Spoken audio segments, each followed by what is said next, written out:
Welcome back to My Hero Academia Anime Review Special number 79.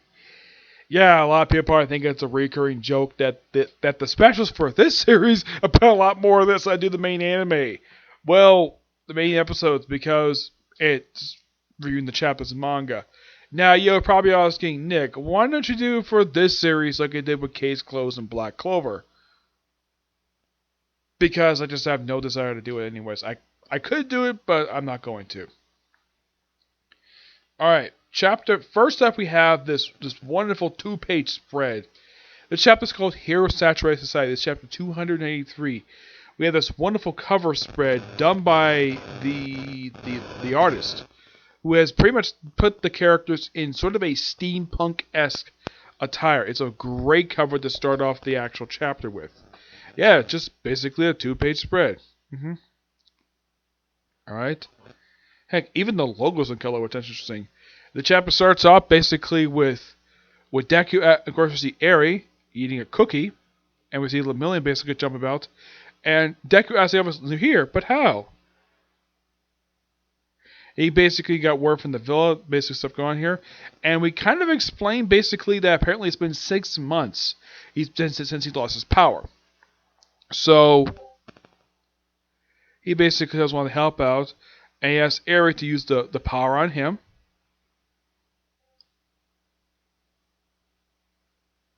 And apparently that actually works. Don't be sorry. This is why I'm training. And apparently, Eri's restored his powers. Yep. I mean, he lost his powers toward the end of the Shia Gaisuke arc, aka the internship arc. That was back, I think it was like chapter one something. I don't remember what it was. I mean, it's been like over 100 chapters.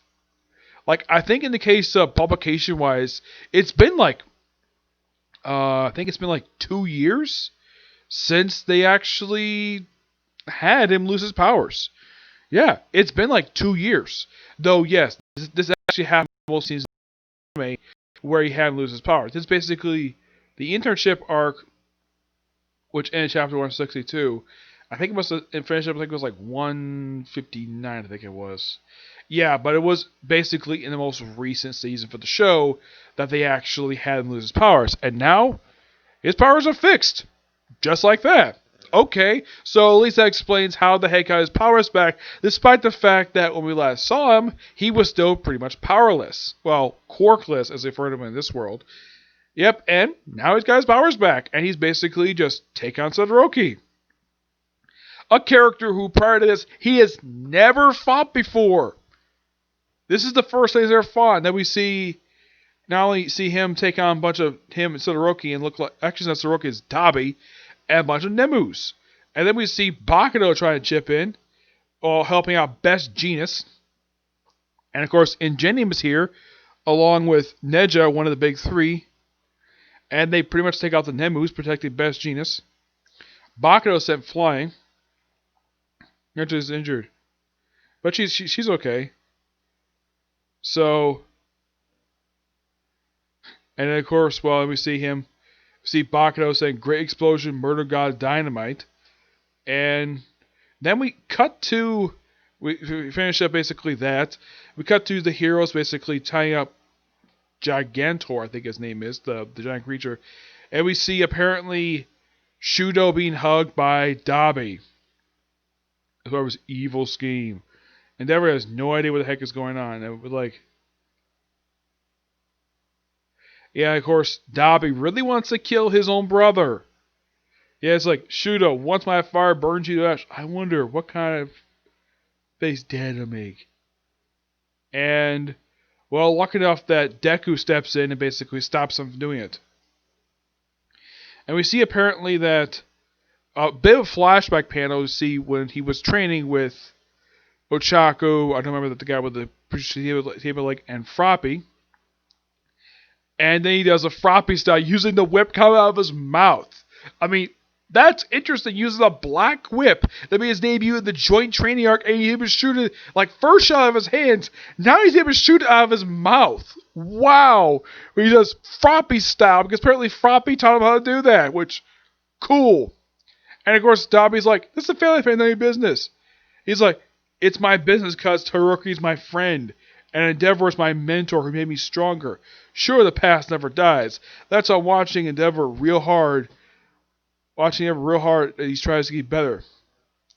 And guess what? You aren't Endeavor. It's like, wait, is it obvious?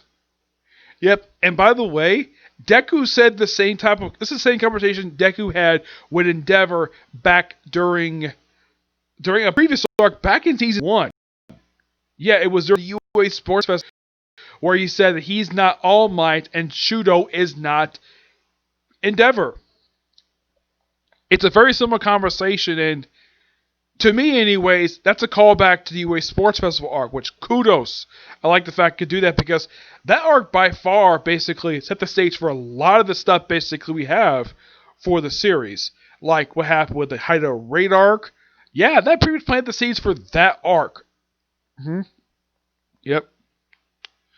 So, and then we see that, well, he's being fought, and then the gigantic one being held down by Best Jeanist. And then we see, looks like, I think it's Bakudo, I think it is? No, it's Endeavor. Endeavor just hits him right in the face, and apparently the sedatives are finally taking effect, and the creature's taken down. And we end on Red Riot, Pinky, and Creati. Interesting way to end the chapter. Also, the tape arm guy. I keep forgetting the guy's name. He shows up at the very end briefly, where he's held by Pinky, and great way to end the chapter. Basically, somewhat of a happy note, like the fact that the gigantic creature's finally taken down. It only took them 20 chapters to finally take the guy down, but damn good chapter. I give this chapter roughly a 10 out of 10. It's a great chapter, and I like the fact they actually bothered to explain, like, how in the world did, like, Lemillion get his power back. Eri used his power on him. Something he was hoping Eri would do, and apparently he did. Apparently he did just prior to, because he says he's been out he's taking a sabbatical for 6 months. Okay, so it's been 6 months since she got there. Okay, I can kind of buy that. But the thing is, between this arc and the Endeavor 8 arc, it's unknown exactly how much time has passed by. Yeah, it's completely unknown. Like, at some points, basically, I don't know how much time passes by between these arcs. Actually, yeah. But realize though, this is chapter 293. Yes, this is chapter 293 of the series, which means this arc has been going now for 41 chapters. Yes, 41, which makes this particular arc right now tied for the longest arc of the entire manga. And since this arc is not officially wrapped up yet, it's going to surpass the internship arc, which that's going to be amazing. I hope so. Because this arc has been going on now for a little over a year. I would say almost a year this arc has been going on for, and it's been a great arc so far, and I'm thoroughly enjoying it. Okay, so that's it for this particular review. Stay tuned for my reviews for next gonna be Case Closed, then Blue Exorcist, One Piece, and Boruto. And then, well, and of course, hopefully Training 7. That'll be pretty much it for today, okay? See you next video. Bye.